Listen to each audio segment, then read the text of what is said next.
The flood reckoning. When I settled into Willow Creek Estates, I wasn't chasing neighbors, barbecues, or glossy HOA newsletters with their polite threats dressed up in fancy fonts. After 24 years in the Army, 2 tours overseas, a divorce that left me hollow, and too many nights under leaking tin roofs, all I wanted was quiet. A patch of land nobody bothered, close to the river where I could cast a line at dawn, tinker with my old Chevy in the afternoon, and sit on my porch without hearing a single lawnmower. That's it. The house I bought was a beat-up relic on the southern edge of the HOA's boundary, where asphalt faded into gravel and ancient cottonwoods hugged the banks of the Sycamore River. It had been on the market for over a year, too far from the gated entrance for most folks' taste, too close to the river for comfort. I saw it as perfect. The HOA saw it as a problem they hadn't fixed yet. I spent my first year rebuilding that place from the ground up, new concrete, framed walls, a roof I shingled myself.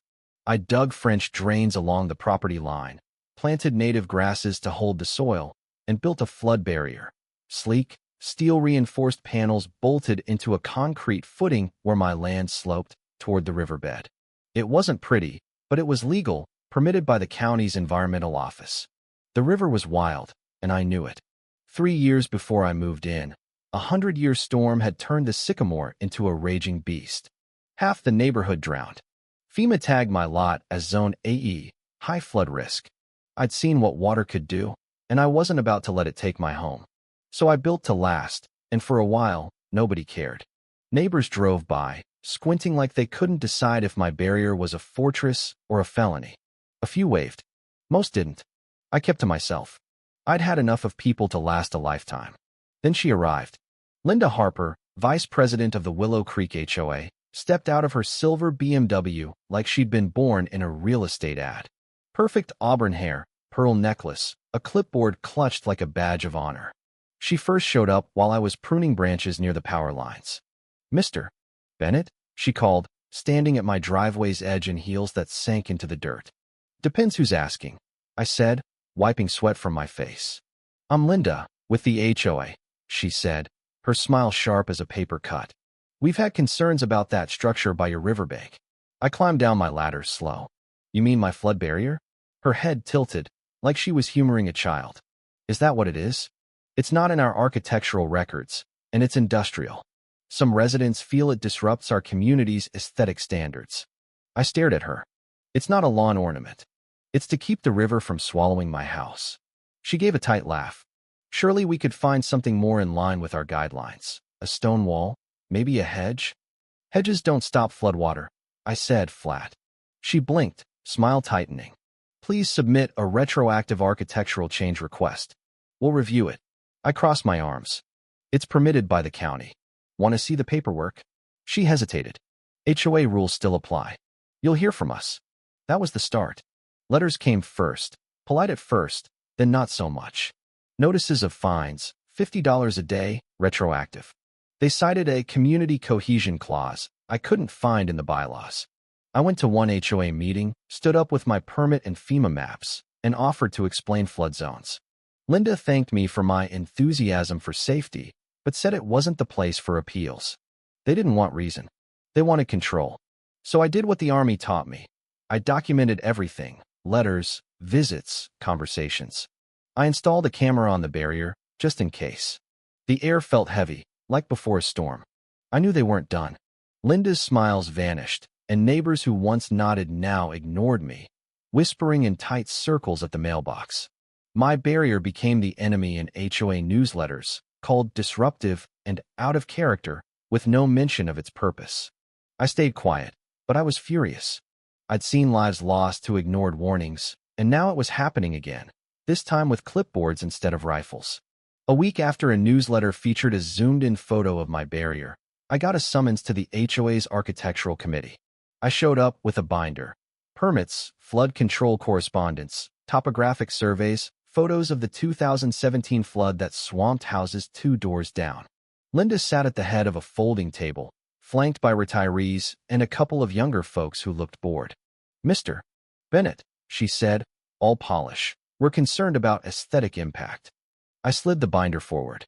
"This is a permitted structure, built for Zone AE floods. It's not a fence, It's survival. She didn't look at the papers. If every homeowner built without approval, our community would unravel. It's not a gnome, I snapped. It's protection. A retiree frowned. Steel and concrete? Isn't that excessive? Not when you've seen floodwater rip a house apart, I said. Linda's voice cut in, smooth and sharp. Let's stay civil. We must balance individual choices with collective harmony. That word, harmony, like it could stop a river. They gave me 30 days to remove the barrier or face fines and legal action. I didn't sign their form. I mailed a response citing county codes and trespassing laws, sent copies to the city and my lawyer, and waited. Then came Mark, a polite kid from Community Aesthetics Enforcement, snapping photos of my barrier like it was a crime scene. He whispered, I'd leave it up. Flood maps scare me. He'd seen the 2017 flood as a kid. A week later, a pink notice was taped to my door. Final warning, removal pending. Linda had signed it, citing Article 14C. I ran my hand along the barrier's steel edge. They were coming. Tuesday dawned too quiet. I sat on my porch, coffee cold, permit folder in my lap, sheriff's number ready. At 8:30, Linda rolled up in her BMW with 2 landscapers and unmarked trucks. Good morning, Mr. Bennett, she called, clipboard in hand, sunglasses gleaming. We're here to bring your property into compliance. I stood. This is trespassing. You have no authority. She smiled. Article 14C empowers us. I held up the permit. This is a county-approved structure. Touch it, and I'll file charges. She waved the workers forward. One held a crowbar. I started recording. Unlicensed workers, no permits, preparing to demolish a legally permitted structure. Linda recorded too, narrating like she was the victim. I called the sheriff. Before they arrived, the workers pried off a panel, bolts scattering. The sheriff's deputies stopped the work, reviewed my permits, and told Linda she was risking charges for property damage.